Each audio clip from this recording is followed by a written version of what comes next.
Mayor பேட்டி கொடுக்கும்போது நான் இடையில கை தட்டினேன்.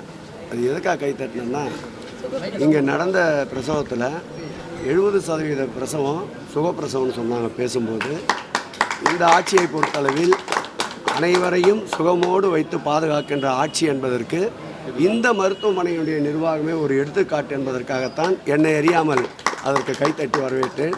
தம்பி கேட்ட அந்த சாரு, பொள்ளாச்சி வன்முறையில் ஈடுபட்ட அந்த சார் யாருன்னு இதுவெல்லாம் உலக கண்டுபிடிக்க முடியல.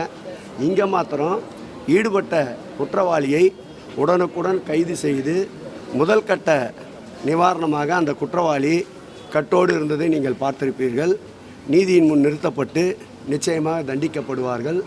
நேற்றைய தினம் நீதிமன்றத்தினுடைய தீர்ப்பே ஒரு பெரிய வரவேற்பு மிக்க தீர்ப்பு. அனைவரும் இந்த பிரச்சனையை ஊதி பெரிதாக்குகிறார்கள் என்பதை அனைத்து மக்கள் மனதிலும் கல்வெட்டாக பதிந்துவிட்டது. ஆகவே இதோடு எடப்பாடி பழனிசாமி நிறுத்தி கொண்டால் நன்றாக இருக்கும். இல்லை, அவரை நோக்கி மக்கள் போராடுகின்ற ஒரு சூழல் உருவாகிவிடும் என்பதை அவருக்கு எச்சரிக்கையாக தெரிவித்துக் கொள்கிறேன். தமிழக அரசு ஒடுக்குறதா சொல்றாங்க. எங்க ஒடுக்குறாங்க? சரி சரி, எத்தனை பேரை கைது செய்திருக்கிறது? போராட விட மாட்டாங்கன்னு குற்றச்சாட்டு வைக்கிறாங்க.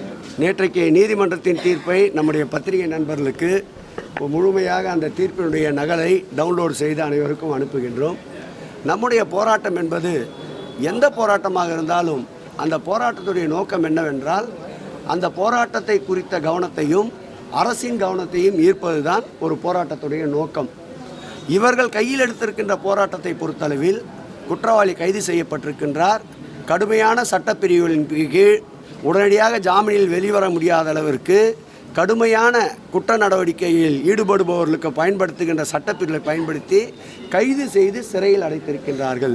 இப்படி நாள்தோறும் போராட்டம் என்று வீதிக்கு வருகின்ற பொழுது தங்களுடைய சுய விளம்பரத்திற்காக அப்படி செய்கின்ற போராட்டங்களால் பாதிக்கப்படுகின்ற மக்களுடைய நிலையை சற்று எண்ணி பார்க்க வேண்டும். தினந்தோறும் போக்குவரத்து ஸ்தம்பிக்கின்றது. காலையிலே பள்ளிக்கு செல்பவர்கள் நேரத்திற்கு செல்ல முடியவில்லை. பணிக்கு செல்பவர்கள் நேரத்திற்கு செல்ல முடியவில்லை. விமான நிலையத்திற்கு செல்பவர்கள், ரயில் நிலையத்தில் செல்பவர்கள், பேருந்துக்கு செல்பவர்கள் நேரத்தோடு செல்ல முடியவில்லை.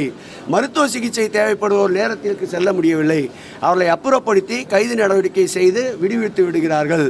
எந்த விதமான அடக்குமுறையும் இல்லை. யாராவது ஒருவராவது இந்த ஆர்ப்பாட்டம், இந்த போராட்டத்தால், இந்த அண்ணா பல்கலைக்கழகத்தினுடைய இந்த பிரச்சனையில் இதுவரையில் கைது செய்யப்பட்டு சிறைக்கு சென்றிருக்கிறாரா சொல்லுங்கள். அப்படி இருக்கும்போது எப்படி இதை அடக்குமுறை என்று பார்க்க முடியும்? மக்களுடைய தேவைகளையும் சற்று இந்த போராட்டக்காரர்கள் உணர வேண்டும்.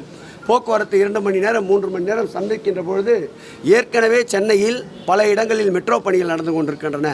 பல இடங்களில் மழைநீர் வடிகால் பணிகள் நடந்து கொண்டிருக்கின்றன. மக்களுடைய தேவைகளை நிறைவேற்றுகின்ற முதலமைச்சர் சென்னையில் அதிகப்படியான வளர்ச்சி திட்டங்களுக்கு வித்திட்டு அந்த பணிகள் நடைபெற்று கொண்டிருக்கின்றன.